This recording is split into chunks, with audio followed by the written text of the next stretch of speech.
दाजी तुमच्यासाठी बंगाली बाई आणली बघा स्वयंपाक बनवायला. चांगला स्वयंपाक बनवता येतो का तिला? बांचात पानसट नको बाई, डांचाल चमचमीत आणि झणझणीत आवडतं आम्हाला, कळलं काय? छान छुन डांचाल म्हणजे छान डांचाल. सांच्याला डालच्या नाही खात आमच्यात कोण. इका बांचालिंग कांचावाल बांचांगला कांचावाल.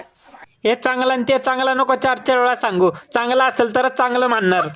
बांचांगला बांचांगली कांचावाल चिंची गेन दिनची या कांचा इथे हा तेच सांगतोय तुला. वाम चांगली का चांगला ते खाल्ल्यावर सांगतो तुला. नॉनचेस डांचो या जांचा यांचं तर कांचा त्या कांचा ती कंचल के हे शिव्या देऊन बोलायचं काम नाही. खायला घालते काय उपकार नाही करत आमच्यावर. कंचल मी शांचाक कोण पण मला सांगतेल काय बोललीस? छान चटणी छान चटणी असं बोल ना जरा प्रेमाने. छान चटणी यांच्याकडे चिंची डेक छान चटणी. चिंचची छान चटणी चमच्यानी खायची. बाया